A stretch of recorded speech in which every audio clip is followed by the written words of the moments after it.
Hi friends, welcome back to my channel. நீங்கள் பார்த்துட்டு இருக்கிறது டிடி பிளாக்ஸ் கல்வியை துணை. கொஞ்சம் நாளாக வந்து வீடியோ போட முடியல. சில கொஷின்ஸ் எல்லாம் எதிர்பார்த்துட்டு இருந்திருப்பீங்க. ஆக்சுவலாக ரீசன் என்னென்னு பார்த்தீங்கன்னா, என் பையன் இப்போ தான் வந்து ஸ்கூல் ஜாயின் பண்ணி விட்டுருக்கோம். ஸோ அவனுக்கு வந்துட்டு புதுசுங்கிறதுனால 2 hours தான் அவன் போயிட்டு வருது. ஸோ அவனை பார்த்துக்கிறதுக்கு அதெல்லாம் பண்ணுறதுக்கு எனக்கு கரெக்டாக இருந்தது டைமு. அதுவும் இல்லாமல் உங்களுக்கெல்லாம் தெரியும், குரூப் 1 எக்ஸாம் வேறு வந்துச்சு. அதுக்கே வந்து என்னால் ப்ராப்பராக வந்து ஏதோ ரிவிஷனோ எதுவுமே வந்து பண்ண முடியல. குரூப் 1 எப்படி பண்ணேன் அப்படிங்கிற மாதிரிலாம் கமெண்ட்டில் கேட்காதீங்க. ஆக்சுவலாக இதுதான் எனக்கு ஃபஸ்ட் எக்ஸாம் குரூப் 1 வந்துட்டு. நான் வந்து இப்போ ஒரு அளவுக்கு வந்து எப்படி இருக்கும் அப்படிங்கிறதே வந்து இன்றைக்கி தான் வந்து ஃபீல் பண்ணேன். ஓகே தான், ஆனால் வந்து கிளியர் பண்ணுற அளவுக்கு பண்ணியிருக்கேனா அப்படின்னு கேட்டிங்கன்னா கிடையாது. ஸோ இன்னும் வந்து நான் என்ன வந்து இம்ப்ரூவ் பண்ணிக்க வேண்டியது நிறைய இருக்குது அப்படிங்கிறது வந்து நான் தெரிஞ்சுக்கிட்டேன் இந்த எக்ஸாம் மூலமாக. அடுத்து பார்த்திங்கன்னா, கொஞ்சம் ஒரு 2-3 டேஸாக வந்துட்டு உடம்பு வந்து கொஞ்சம் சரியில்லை. ஸோ கோல்டு ஃபீவர் இருக்கனால கொஞ்சம் வாய்ஸ் வந்து கொஞ்சம் ஒரு அளவுக்கு இதாக தான் இருக்கும். முடிஞ்ச அளவுக்கு வந்து கொஷின்ஸ் வந்து நான் கரெக்டாக கன்வே பண்ணிடுறேன். வீடியோவை கடைசி வரைக்கும் பாருங்கள், உங்களுக்கு யூஸ்ஃபுல்லாக இருக்கும். இந்த டெஸ்ட் வந்துட்டு பார்த்திங்கன்னா யூகேன் டெஸ்ட்டோட டெஸ்ட் 4 தான். இது வந்து ஆக்சுவலாக இந்த டெஸ்ட்டே வந்து என்னால் அட்டன் பண்ண முடியல. கொஞ்சம் ஃபங்க்ஷன்ஸ் அந்த மாதிரி போக வேண்டியது இருந்ததுனால. ஆனால் வந்துட்டு நான் கொஷின்ஸ் வாங்கி வச்சுட்டு நான் வந்து ஃபஸ்ட்டு கோத்ரூ பண்ணதுக்கப்புறம் தான் வந்து உங்களுக்கு கன்வே பண்ண முடியும். ஸோ நான் கொஞ்சம் மெதுவாக தான் பண்ணினேன். அதனால தான் வந்து இன்னும் கொஞ்சம் டிலே ஆகிடுச்சு. வாங்க கொஷின்ஸ் பார்க்கலாம். இந்த கொஷின்ஸில் பார்த்தீங்கன்னா நமக்கு வந்து ஜிஎஸ் டாபிக்ஸில் யூனிட் 1, 2, 3, 4 உண்டான கொஷின்ஸ் எல்லாமே இருக்குது. அது மட்டும் இல்லாமல் வந்துட்டு அந்த கொஷினோட ஆப்ஷன்ஸ்க்கு உண்டான ஆன்சர்ஸும் வந்து கொஞ்சம் கவர் பண்ணியிருக்கேன். இந்த வீடியோவில் ஒரு 50 கொஷின்ஸ் அந்த மாதிரி பார்க்கலாம். நெக்ஸ்ட் வீடியோவில் வந்துட்டு பேலன்ஸ் போடுறேன். ஏன்னா ஒரே வீடியோ வந்து போடுறது வந்து ரொம்ப லென்த்தாக இருக்கும், அதனால தான். ஃபஸ்ட்டு சயின்ஸ் ரிலேட்டடான கொஷின்ஸ் வந்து பார்த்துடலாம். எப்படி தஞ்சாவூர் பொம்மை கீழே விழாமல் தொடர்ச்சியாக ஆடிக்கொண்டிருக்கிறது அப்படிங்கிறதுக்கு பார்த்தீங்கன்னா, நமக்கு தெரியும் அங்கே கீழே வந்து ஒரு வெயிட் இருக்கும். அதுவும் இல்லாமல் நம்மளோட புவியோட ஈர்ப்பு மையமும் வந்துட்டு ஒரு ரீசன் தான். ஸோ இதுக்கு வந்து ஆன்சர் வந்துட்டு ஈர்ப்பு மையம் அப்படிங்கிறதான் வந்துட்டு கரெக்டான ஆன்சர். அடுத்து பார்த்தோம்னா, பின்வரும் கூற்றுகளில் என்னென்ன இதெல்லாம் வந்து கரெக்டாக இருக்குது அப்படிங்கிற மாதிரி கேட்டிருக்காங்க. இதில் பார்த்தீங்கன்னா 20 ஹெட்ஸ் முதல் 20,000 ஹெட்ஸ் வரை அதிர்வெண்கள் கொண்ட ஒளி அலைகளை மட்டுமே மனிதனின் செவிகள் கேட்டுணர முடியும் அப்படிங்கிறது கொடுத்துருக்காங்க. இது வந்து கரெக்ட் தான். 20 ஹெட்ஸுக்கும் குறைவான அதிர்வெண் கொண்ட ஒலிகள் குற்றொலிகள் எனப்படும் அப்படிங்கிறது வந்து சரியாக தான் இருக்குது. அடுத்த அதிர்வெண் 20,000 ஹெட்ஸுக்கும் அதிகமான ஒலி மிகையொலி அல்லது மீயொலி எனப்படும் அப்படின்னு கொடுத்துருக்காங்க. இதில் பார்த்தீங்கன்னா 3மே வந்து சரியானது தான். அடுத்து லாமார்க் தொடர்பான பின்வருவனவற்றுள் எது பொருந்தாதது அப்படின்னு கேட்டிருக்காங்க. இதில் வந்து எது வந்து பொருந்தாததாக இருக்குன்னு பார்த்தீங்கன்னா, இந்த இயற்கை தேர்வு கோட்பாடு அப்படிங்கிறது மட்டும்தான் பொருந்தாதது. மற்ற 3மே வந்துட்டு கரெக்டாக இருக்குது. அடுத்த கொஸ்டின், டேஸ் என்ற குருதி பிரிவினை சார்ந்தவர் உலக குருதி பெறுவோர் என்று அழைக்கப்படுகிறார்கள். எந்த பிரிவு அப்படின்னு பார்த்தீங்கன்னா, ஏபி அப்படிங்கிற பிரிவை சார்ந்தவங்க தான் வந்துட்டு உலக குருதி பெறுவோராக இருக்காங்க, ஏபி. அடுத்து, மென்டல் விதிகள் தொடர்பானவற்றுள் தவறானது எது அப்படின்னு கேட்டிருக்காங்க. இந்த மென்டல் விதி அப்படிங்கிறதுக்கு வந்து எது தவறானதாக இருக்கும் பார்த்தீங்கன்னா, சிற்றினங்களின் தோற்றம் அப்படிங்கிறது தவறானது. மற்ற 3மே வந்துட்டு இதோட தொடர்பானதாக தான் இருக்குது. அடுத்து, தனிம வரிசை அட்டவணையில் லாந்தனைடுகள் மற்றும் ஆக்டினைடுகள் கொண்டுள்ள ஒரே தொகுதி எது அப்படின்னு பார்த்தீங்கன்னா, F தொகுதியில் தான் வந்துட்டு லாந்தனைடும் இருக்கும், ஆக்டினைடும் இருக்கும். அடுத்து, ஒரு கரைசலில் pH மதிப்பு 4.5 எனில் அதன் pOH மதிப்பு வந்து என்னவா இருக்கும் அப்படின்னு பார்த்தீங்கன்னா 9.5. இது வந்து நமக்கு தெரியும். ஆக்சுவலாக வந்துட்டு நம்ம pHம் ப்ளஸ் pOH ரெண்டும் சேர்ந்தது தான் வந்துட்டு நமக்கு 14 அப்படிங்கிறது இருக்கும். இப்போ வந்து நமக்கு pH வந்து 4.5 அப்படின்னு கொடுத்துட்டாங்கன்னா ஆட்டோமேட்டிக்காக வந்து அதை வந்து 14 மைனஸ் பண்ணால் வரது தான் வந்துட்டு இந்த pOH அப்படிங்கிறதோட ஆன்சர். அடுத்த கொஸ்டின் பாருங்கள். கதிரியக்க சோடியம் அப்படிங்கிறது வந்துட்டு சோடியம் 24 அப்படிங்கிறது வந்துட்டு எதுக்கு பயன்படும், எந்த சிகிச்சைக்கு பயன்படுது அப்படின்னு பார்த்தீங்கன்னா, இதயத்தை சீராக செயல்படுத்த வந்துட்டு பயன்படுது. அடுத்து, கதிரியக்க அயோடின் 131 எதுக்கு பயன்படுது அப்படின்னு பார்த்தீங்கன்னா, நம்மளோட முன்கழுத்து கலலைக்காக பயன்படுறது, சிகிச்சைக்காக பயன்படுறது. அடுத்து, கதிரியக்க இரும்பு 59 Fe59 வந்து எதுக்கு பயன்படும் அப்படின்னு பார்த்தீங்கன்னா, நமக்கு தெரியும் அயர்னாலே ரத்த சோகை தொடர்பானதா, ஸோ ரத்த சோகை. அடுத்து, கதிரியக்க பாஸ்பரஸ் அப்படிங்கிறது வந்துட்டு P32 வந்து எந்த சிகிச்சைக்கு பயன்படுது அப்படின்னு பார்த்தீங்கன்னா, தோல் நோய் சிகிச்சைக்கு வந்து பயன்படுது. அடுத்து, மேல்கண்டவற்றுள் எது சரியான இணை அப்படின்னு கேட்டிருக்காங்க. இதில் பார்த்தீங்கன்னா 3மே வந்து சரியானது தான். மோனோசோமி அப்படிங்கிறது 2n-1 அப்படிங்க வரும். அடுத்து, ட்ரைசோமி அப்படிங்கிறது வந்துட்டு 2n+1 அப்படின்னு. அடுத்து, நல்லிசோமி அப்படிங்கிறது 2n-2 அப்படிங்கிறது தான் சரியான ஆன்சர். அடுத்து, இசையின் 8 ஸ்வரங்களைப் போல எல்லா 8வது தனிமமும் 1வது தனிமத்தின் பண்புகளை பெற்றிருக்கும் என்று கூறும் விதி வந்து எந்த விதி அப்படின்னு பார்த்தீங்கன்னா, நியூலாந்தின் எண்ம விதி அப்படிங்கிறது தான் இதை கூறுது. அடுத்து, வாயு கசிவை அறிவதற்காக எல்பிஜி வாயுவுடன் சேர்க்கப்படும் வேதிப்பொருள் எது அப்படின்னு பார்த்தீங்கன்னா, மெர்காப்டன் அப்படிங்கிறது தான் வந்துட்டு அந்த வாயு கசிவு வந்து தெரியறதுக்காக வந்துட்டு அந்த ஸ்மெல் வருது இல்லைங்களா, அதில் வந்து சேர்க்கப்படுற அந்த விதி வந்து இந்த மெர்காப்டன் அப்படிங்கிறது தான். அடுத்த கொஸ்டின், அனிலினோ பிரபிடின்கள் இது வந்து எதுக்கு வந்து பயன்படுத்துவோம் அப்படின்னு பார்த்தீங்கன்னா பூஞ்சைக்கொல்லியாக வந்து பயன்படுத்துகிறோம். இந்த 2,4-D அப்படிங்கிறது பார்த்தீங்கன்னா களைக்கொல்லியாக பயன்படுத்துகிறோம். அடுத்து ஜிங்க் பாஸ்பேட் அப்படிங்கிறது எதுக்குன்னா இந்த எலிக்கொல்லியாக வந்துட்டு பயன்படுத்துகிறோம். அடுத்து பாராத்தியான் அப்படிங்கிறது வந்துட்டு பூச்சிக்கொல்லியாக வந்து பயன்படுத்துகிறோம். நெக்ஸ்ட் கொஸ்டின், தவறாக பொருந்தியுள்ள குறைபாடு நோயினை கண்டறிக. இதில் எதெல்லாம் குறைபாடு உள்ளது அப்படின்னு பார்த்தீங்கன்னா இந்த விட்டமின் B3 வந்து குறைவாக இருந்துச்சுன்னா பொலாக்ரா அப்படிங்கிறது வரது, இது வந்து சரியாக தான் இருக்குது. அடுத்து விட்டமின் B6 அப்படிங்கிறது பார்த்தீங்கன்னா டெர்மாரிட்டிஸ் அப்படிங்கிறது வந்து வரும். இந்த B6 குறைபாடுனால இது வரும், இது வந்து கரெக்டாக தான் இருக்குது. அடுத்து விட்டமின் B2 வந்து குறைபாடாக இருந்துச்சுன்னா பெரி அப்படிங்கிறது வராது, எரிப்போப்ளாவினோசிஸ் அப்படிங்கிறது தான் வரும். இந்த பெரி அப்படிங்கிறது எதுக்கு வரும்னு பார்த்தீங்கன்னா B1க்கு தான் வரும். ஸோ தவறாக பொருந்திருக்கிறது இதுதான். இந்த விட்டமின் B12 வந்துட்டு பார்த்தீங்கன்னா உயிரை போக்கும் ரத்த சோகை தான் வந்து வரும் இது குறைபாடுனால. அடுத்த கொஸ்டின், கீழ்கண்டவற்றுள் சரியான ஒப்பிடுதலை தேர்ந்தெடுக்க. இது நமக்கு தெரியும், இந்த உப்பு காரம் அந்த இதில் வந்து கெமிஸ்ட்ரி ரிலேட்டடான சயின்ஸ் கொஸ்டின் தான் இது. அமில ஊடகத்தில் வந்துட்டு பினாப்தலின் சேர்க்கும் போது பார்த்தீங்கன்னா அது வந்து நிறமற்றதாக இருக்கும். அடுத்து கார ஊடகத்தில் வந்துட்டு பினாப்தலின் சேர்த்தோம்னா இளஞ்சிவப்பு நிறத்தை வந்து தரும். இது ரெண்டுமே வந்து சரியாக இருக்குது. அமில ஊடகத்தில் மெத்திலாரன் சேர்த்தோம்னா மஞ்சள் நிறம் தரும் கொடுத்துருக்காங்க, தப்பு. இது வந்து இளஞ்சிவப்பு நிறத்தை தான் வந்து தரும். அடுத்து கார ஊடகத்தில் வந்துட்டு மெத்திலாரன் சேர்த்தோம்னா இளஞ்சிவப்பு நிறம் தரும்னு சொல்லியிருக்காங்க, தப்பு.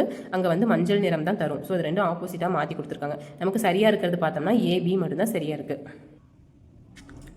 2 கூலும் மின்னூட்டம் ஒரு கடத்தியின் வழியாக 10 வினாடிகளுக்கு பாய்கிறது எனில் கடத்தியில் பாயும் மின்னோட்டத்தை கணக்கிட சொல்லியிருக்காங்க. இதுக்கு வந்து என்ன ஃபார்முலா அப்படின்னு பார்த்தீங்கன்னா I = Q/T.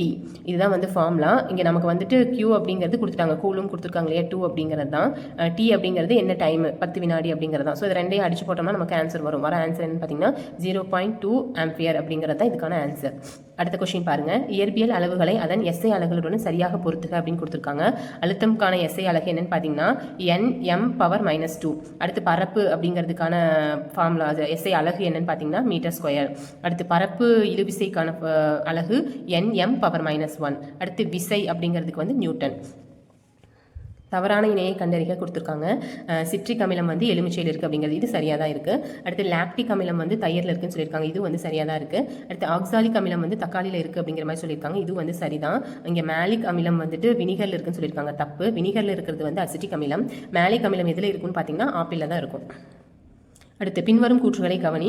தலக்கோணம் அப்படிங்கிறதுக்கு இந்த 2 கூற்று எப்படி இருக்குது அப்படிங்கிறது கொடுத்துருக்காங்க. இரு கோடுகள் அல்லது இரு தளங்களை வெட்டி கொள்வதால் உருவாகும் கோணம் தான் தலக்கோணம் அப்படிங்கிறோம், இது வந்து சரியானது தான். அடுத்து இது இரு பரிமாணம் கொண்டது அப்படின்னு சொல்லியிருக்காங்க, இது வந்து சரியானது தான். இதன் அலகு வந்து ஸ்ட்ரேடியன் அப்படின்னு கொடுத்துருக்காங்க, இது வந்து தவறானது. இதோட அலகு வந்துட்டு பார்த்தீங்கன்னா ரேடியன் அப்படிங்கிறதா சரி. அடுத்த கொஸ்டின், வாகனங்கள் பழுதுபார்க்கும் பணிமனைகளில் வாகனங்களை உயர்த்த எந்த விதியின் அடிப்படையில் இயங்கும் நீரியல் உயர்த்திகள் பயன்படுத்தப்படுகின்றன அப்படின்னு சொல்லி கொடுத்துருக்காங்க. என்ன விதி அப்படின்னு பார்த்தீங்கன்னா பாஸ்கல் விதி தான் வந்து பயன்படுத்தப்படுது. அடுத்து குறைந்த மின்னழுத்தத்தை உயர் மின்னழுத்தமாக, உயர் மின்னழுத்தத்தை குறைந்த மின்னழுத்தமாகவும் மாற்ற பயன்படுத்தப்படும் கருவி எது அப்படின்னு பார்த்தீங்கன்னா மின்மாற்றி தான் பயன்படுத்தப்படுது. அடுத்து டிமோஸ் மற்றும் போப்போஸ் எனப்படும் இரு இயற்கை துணைக்கோள்களை கொண்டுள்ள கோள் எது அப்படின்னு பார்த்தோம்னா 2 துணைக்கோள் எதுக்கு வரும் அப்படின்னு பார்த்தீங்கன்னா செவ்வாய் கோளுக்கு தான் வந்துட்டு இந்த 2 துணைக்கோள்களும் வருது. அடுத்து காற்றில் ஒளியின் திசைவேகம் 3 × 10⁻8 ms-1, கண்ணாடியில் 2 × 10⁻8 ms-1 எனில் கண்ணாடியின் ஒளிவிலகல் எண் என்ன அப்படிங்கிற மாதிரி கேட்டிருக்காங்க. இதுக்கு வந்து ஒரு ஃபார்முலா இருக்குது. மேலே வந்துட்டு பார்த்தீங்கன்னா இந்த காற்றின் ஒளியோட திசைவேகம் / கீழே வந்துட்டு இந்த கண்ணாடியோட விலகம் திசைவேகம் போட்டு இது கேன்சல் பண்ணோம்னா வர ஆன்சர் தான் வந்துட்டு இந்த 1.5 அப்படிங்கிறது வரும். அடுத்த கொஸ்டின் பாருங்கள், ஒரு திரவத்தின் அதிக வெப்பமுள்ள பகுதியில் இருந்து குறைவான வெப்பமுள்ள பகுதிக்கு மூலக்கூறுகளின் உண்மையான இயக்கத்தால் வெப்பத்தை பரப்புவதை வந்துட்டு டேஸ் எனலாம் அப்படின்னு கொடுத்துருக்காங்க. அதுக்கு என்ன வரும்னு பார்த்தீங்கன்னா வெப்பச்சலனம் எனலாம். இதுதான் வந்து சரியான விடை.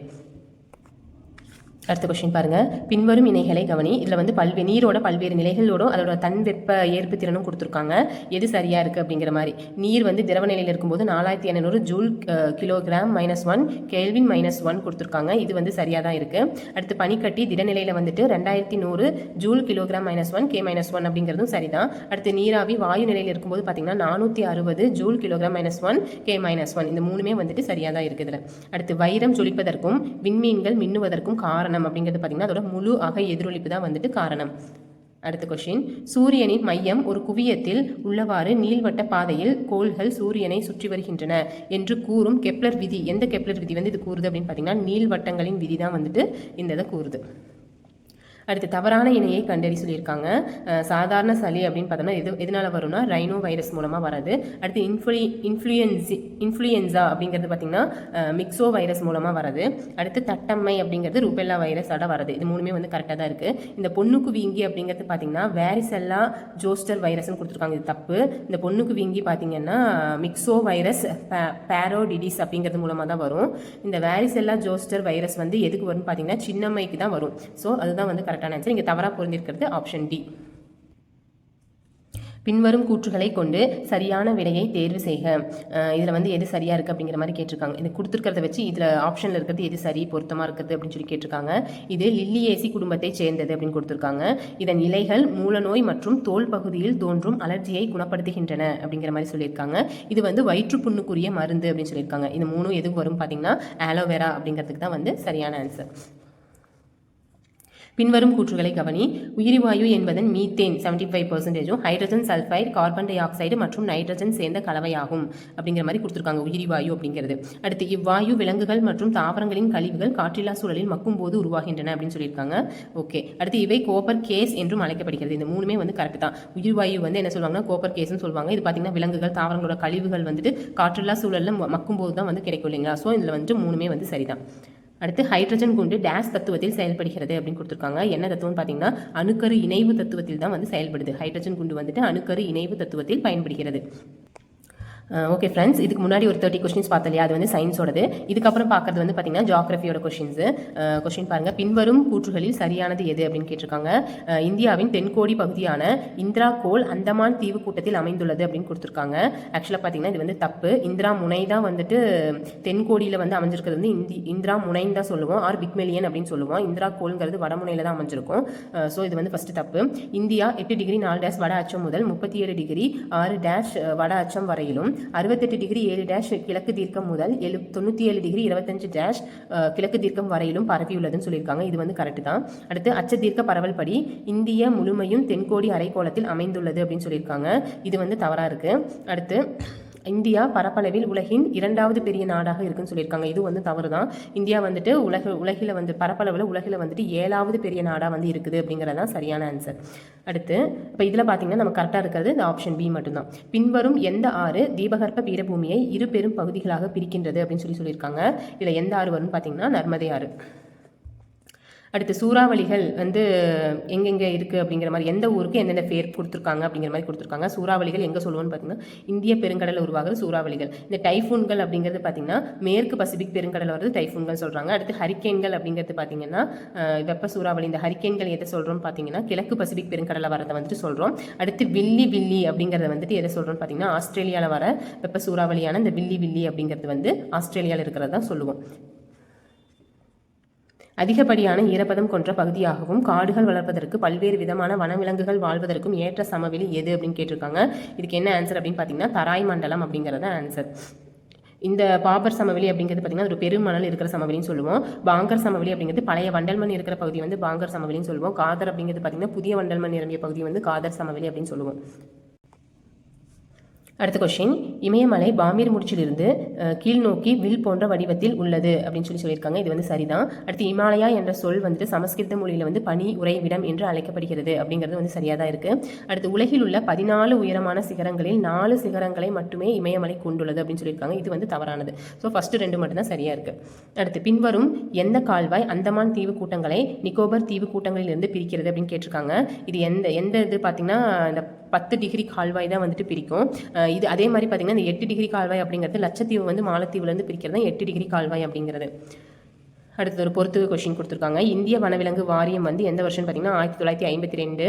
அடுத்து வனவிலங்கு பாதுகாப்பு சட்டம் அப்படிங்கிறது 1972.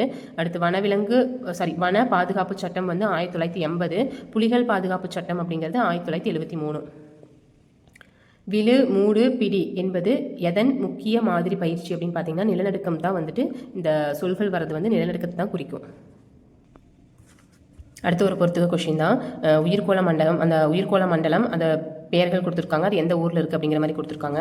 இந்த சேஷாசலம் அப்படிங்கிறது எங்கே இருக்குன்னு பார்த்தீங்கன்னா ஆந்திர பிரதேசம். பன்னா அப்படிங்கிறது மத்திய பிரதேசம். மானாஸ் அப்படிங்கிறது அசாமில் இருக்குது. அடுத்து திகாங் அப்படிங்கிறது அருணாச்சல பிரதேசத்தில் வருது. ஸோ நெக்ஸ்ட் கொஸ்டின், பின்வருவனவற்றில் கடற்கரையில் அமைந்துள்ள எண்ணெய் வயல்களில் சரியானது தேர்க அப்படின்னு சொல்லி கொடுத்துருக்காங்க. கடற்கரையில் அமைந்துள்ள எண்ணெய் வயல் அப்படின்னு பார்த்தீங்கன்னா இந்த அலியாபெத் எண்ணெய் வயல் தான் வந்து கடற்கரையில் இருக்கிறது. ஸோ அதுதான் சரியான ஆன்சர். மற்றதெல்லாம் வந்துட்டு ஜஸ்ட் எங்கே இருக்குது அப்படிங்கிற மாதிரி நோட் பண்ணியிருக்கேன், அவ்வளோதான். திக்பா எண்ணெய் வயல் வந்து அசாம் கவுஹாத்தி, இங்கே வந்துட்டு நாகர்காட்டியா எண்ணெய் வயல் வந்து அசாம் தைப்பூர், அடுத்து ருத்ரா சாகர் லாவா எண்ணெய் வயல்கள் வந்துட்டு அசாம் சிட்டகாங் அப்படிங்கிற பிளேஸ், சிட்டகாக்கரா அந்த பிளேசஸ் எல்லாம் வந்து மென்ஷன் பண்ணியிருக்கேன். நெக்ஸ்ட் கொஸ்டின் போகலாம். தவறான இணைகளை காண்க. தேசிய அனல் மின் நிறுவனம் வந்துட்டு பார்த்தோம்னா எந்த வருஷம், அதாவது தவறானது கேட்டிருக்காங்க. இது தேசிய அனல் மின் நிறுவனம் வந்து 1925 ஸ்டார்ட் ஆனது, கரெக்டாக தான் இருக்குது. இந்தியாவின் முதல் நீர்மின் நிலையம் வந்து 1897, அதுவும் வந்து சரியாக தான் இருக்குது. இந்த தாராப்பூர் அணுமின் நிலையம் வந்துட்டு 1969, அதுவும் சரியாக இருக்குது. தேசிய காற்றாலை நிறுவனம் அப்படிங்கிறது பார்த்தீங்கன்னா 1993 கொடுத்துருக்காங்க, இது தவறு. 1998 தான் வந்து சரியானது. ஸோ இங்கே தவறாக பொருந்திருக்கிறது வந்து ஆப்ஷன் டி. அடுத்து, இந்திய கடற்கரையின் மொத்த நீளம் மற்றும் தீவு கூட்டங்களையும் சேர்த்து 7516.6 கிலோமீட்டர் ஆகும். இவற்றுள் நீண்ட கடற்கரையை கொண்ட இந்திய மாநிலம், மிக நீண்ட கடற்கரையை கொண்ட இந்திய மாநிலம் எதுன்னு கேட்டிருக்காங்க. இதுக்கு வந்து எது ஆன்சர் பார்த்தீங்கன்னா குஜராத். அடுத்த கொஸ்டின், தேசிய சணல் வாரியம் எங்கே இருக்குது அப்படின்னு பார்த்தோம்னா கொல்கத்தாவில் இருக்குது. அடுத்து, தேசிய செய்திகள் மற்றும் காகித ஆலைகள் எங்கே இருக்குது அப்படின்னு பார்த்தோம்னா நேபாள் நகர். இந்திய இயற்கை வாயு நிறுவனம் எங்கே இருக்குன்னு பார்த்தோம்னா புதுடெல்லி. மத்திய பட்டு ஆராய்ச்சி தொழில்நுட்ப நிறுவனம் எங்கே இருக்குன்னு பார்த்தோம்னா பெங்களூர். அடுத்த கொஸ்டின், பின்வருவனவற்று கூற்றில் சரியானது எது? இதில் பார்த்தீங்கன்னா எது வந்து சரியாக பொருந்திருக்குன்னு பார்த்தீங்கன்னா இருக்கலே இந்த கோடை காலத்தில் சூரியனின் செங்குத்து கதிர்கள் இந்திய தீபகற்பத்தின் மீது விழுகிறது அப்படின்னு சொல்லியிருப்பாங்க. இது ஒன்று தான் வந்து கரெக்டாக பொருந்திருக்கு.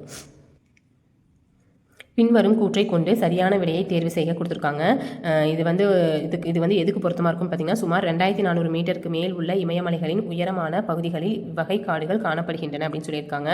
இவ்வகை காடுகள் வந்து ஊசியிலை மரங்களை கொண்டுள்ளன அப்படின்னு சொல்லியிருக்காங்க. எங்கே இருக்கிற காடுகள் அப்படின்னு பார்த்தீங்கன்னா இந்த அல்பைன் காடுகள் தான் வந்துட்டு 2400 மீட்டருக்கு மேல் உள்ள இமயமலையின் உயரமான பகுதிகளில் காணப்படும் இந்த காடுகள். இவ்வகை காடுகள் வந்து ஊசியிலை தான் வந்து ஊசியிலை மரங்களை வந்து கொண்டிருக்கும். அடுத்த கொஷின், சரியாக பொருந்தாதது வந்து எது அப்படிங்கிற மாதிரி கேட்டிருக்காங்க. இது வந்துட்டு பார்த்திங்கன்னா எனக்கு புக்கில் எங்கே இருக்குது அப்படிங்கிற மாதிரி எனக்கு தெரியல. ஸோ இது கொஞ்சம் அவுட் சோர்ஸ் மாதிரி தான் தெரிஞ்சுது, எனக்கு தெரிஞ்சது போட்டிருக்கேன்.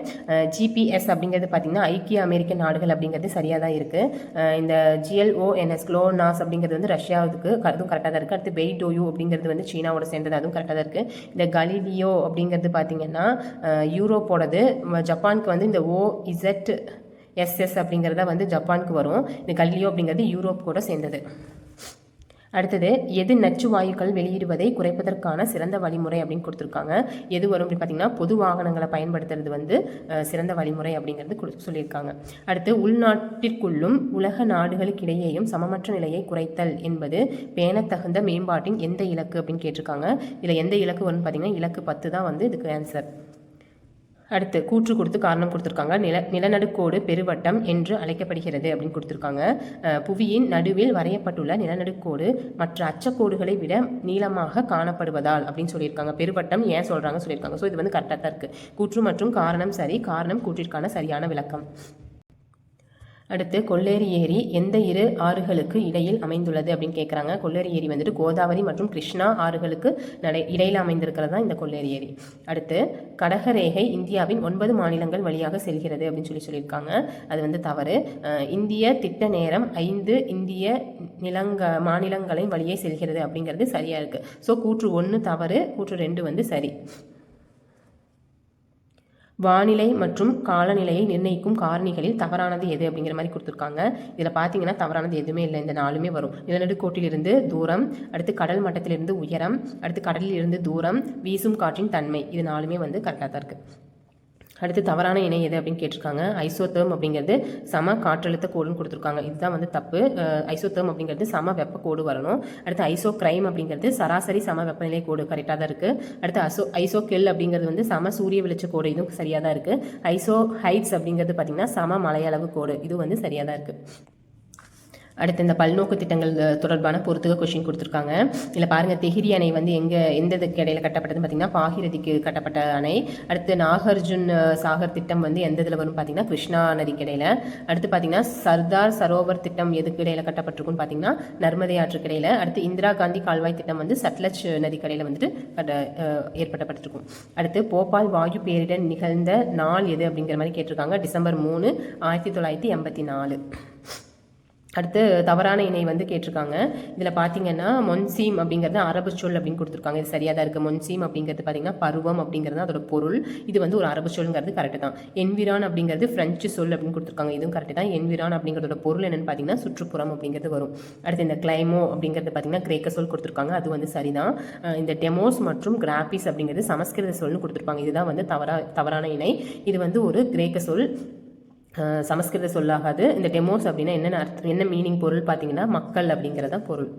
அடுத்த கொஸ்டின், இந்தியா 64 கிராம் எடை கொண்ட புவியின் மிக குறைந்த எடை கொண்ட கலாம்சாட் என்ற செயற்கைக்கோள் நாசாவால் விண்ணில் ஏவப்பட்ட நாள் எது அப்படிங்கிற மாதிரி கேட்டிருக்காங்க. எந்த நாள் பார்த்தீங்கன்னா ஜூன் 22, 2017. அடுத்த ஒரு பொறுத்துவ கொஷின் கொடுத்துருக்காங்க. கரும்பு அப்படிங்கிறது பார்த்திங்கன்னா எந்த மாநிலம் வந்து அதோட முதன்மை உற்பத்தி, அந்த பொருள் என்ன அப்படிங்கிற மாதிரி கொடுத்துருக்காங்க. கரும்பு பார்த்திங்கன்னா எங்கே அதிகமாக உற்பத்தி ஆகுதுன்னா உத்தரப்பிரதேசம். சணல் வந்துட்டு மேற்கு வங்காளம். எண்ணெய் வித்துக்கள் பார்த்திங்கன்னா அதிகமாக இதாகிறது குஜராத். அடுத்து நறுமண பொருட்கள் அதிகமாக உற்பத்தி ஆகிறது கேரளா. அடுத்த கொஸ்டின் பாருங்கள், தவறான இணை எது அப்படிங்கிற மாதிரி கேட்டிருக்காங்க. இது பார்த்தீங்கன்னா பீகாரின் துயரம் அப்படின்னு எந்த இதை சொல்லுவோம்னா கோசியாரா சொல்லுவோம். இது வந்து கரெக்டாக தான் இருக்குது. ஆனால் நமக்கு தெரியாத சில இது புக்கில் இல்லாததும் கொடுத்துருந்துருக்காங்க பாருங்கள். வங்காளத்தின் துயரம் அப்படின்னு எதை அழைக்கிறோம் பார்த்தீங்கன்னா தாமோதர் அப்படிங்கிறது, இதுவும் சரிதான். அசாமின் துயரம் அப்படிங்கிறது பார்த்தீங்கன்னா பிரம்மபுத்ரா, இது வந்து சரியாக தான் இருக்குது. ஒடிசாவின் துயரம் அப்படிங்கிறது பார்த்தீங்கன்னா கிருஷ்ணா அப்படின்னு கொடுத்துருக்காங்க. இதுதான் வந்து தவறு. ஒடிசாவின் துயரம் அப்படிங்கிறது எந்த ஆறு பார்த்தீங்கன்னா மகாநதி. ஸோ இங்கே வந்து தவறான இணை பார்த்தீங்கன்னா ஆப்ஷன் டி தான். இன்னும் ஒரு சிலதெல்லாம் நானாக சர்ச் பண்ணி எழுதுனேன் பார்த்துக்கோங்க. கேரளாவின் துயரம் அப்படின்னு எதை சொல்கிறோன்னா பாரத புலா அப்படிங்கிறது. ஆந்திராவின் துயரம் அப்படின்னு எந்த இதை சொல்கிறோம் பார்த்தீங்கன்னா கோதாவரியை வந்து சொல்லுவோம். கர்நாடகாவின் துயரம் அப்படிங்கிறது பார்த்தீங்கன்னா துங்கபத்ரா நதியை வந்து சொல்கிறோம். அடுத்து மகாராஷ்டிராவின் துயரம் அப்படிங்கிறது பார்த்தீங்கன்னா மாஞ்சிரா அப்படிங்கிறத வந்துட்டு மகாராஷ்டிராவோட துயரம் அப்படின்னு சொல்லிட்டு சொல்கிறோம். அடுத்த கொஷின் பாருங்கள், பொறுத்துவ கொஷின். கிழக்கு கடற்கரை ரயில்வே எங்கே இருக்குது அப்படின்னு பார்த்தீங்கன்னா புவனேஸ்வர். அடுத்து தெற்கு ரயில்வே வந்துட்டு சென்னை. தென் கடற்கரை ரயில்வே அப்படிங்கிறது பார்த்தோம்னா விசாகப்பட்டினம். வடகிழக்கு எல்லை ரயில்வே பார்த்தோம்னா கவுஹாத்தி அப்படிங்கிற இடத்துல இருக்குது. ஓகே ஃப்ரெண்ட்ஸ், இந்த வீடியோவில் பார்த்தோம்னா 60 கொஷின் பார்த்துருக்கோம். அதாவது சயின்ஸு ஒரு 30 கொஷினும் ஜாகிரஃபிலேருந்து ஒரு 30 கொஷினும் வந்துட்டு பார்த்து முடிச்சிட்டோம். நெக்ஸ்ட் வந்து ஐஎன்எம், பாலிட்டி, ஹிஸ்ட்ரி சம்மந்தமான கொஷின்ஸ் இருக்குது. அது நெக்ஸ்ட் வீடியோவில் வந்து நான் போடுறேன். அது என்னன்னு தெரியல, நமக்கு வந்து இவ்வளோ நாள் நல்லா படித்து ஒரு எஃபர்ட் போட்டு படிச்சிருப்போம். எக்ஸாம் கிட்ட வர தான் வந்துட்டு ஒரு ஃபியராக இல்லை என்ன சொல்கிறதுன்னு தெரியல. ஃபியர்னு சொல்ல முடியாது, படிக்கிற மைண்ட் செட் வந்து கொஞ்சம் கம்மியான மாதிரி இருக்குது. என்னடா படிக்கிறது இவ்வளோ இருக்கே அப்படிங்கிற மாதிரி ஒரு எண்ணம் வருது. உங்களுக்கெல்லாம் எப்படி போயிட்டுருக்கு, எப்படி படிச்சுட்டு இருக்கீங்க அப்படிங்கிறது கமெண்ட் பண்ணுங்கள். வீடியோ யூஸ்ஃபுல்லாக இருந்துச்சுன்னா மறக்காமல் லைக் பண்ணுங்கள். நெக்ஸ்ட் வீடியோவில் பார்க்கலாம். இது வந்து நம்ம பார்த்தோம்னா இந்த கொஷின்ஸ் பார்க்கறதுக்காக மட்டும் இல்லை, ஜஸ்ட் அந்த ஆப்ஷன்ஸ் எல்லாம் கூட பார்க்கும்போது உங்களுக்கு ஒரு ரிவிஷன் மாதிரி இருக்கும் இல்லையா, ஆல்ரெடி படித்தவங்களுக்கு ஒரு ரிவிஷன் மாதிரி இருக்கும். அதுக்காக தான் போடுறேன். தேங்க்யூ ஃப்ரெண்ட்ஸ், பாய். நெக்ஸ்ட் வீடியோவில் பார்க்கலாம்.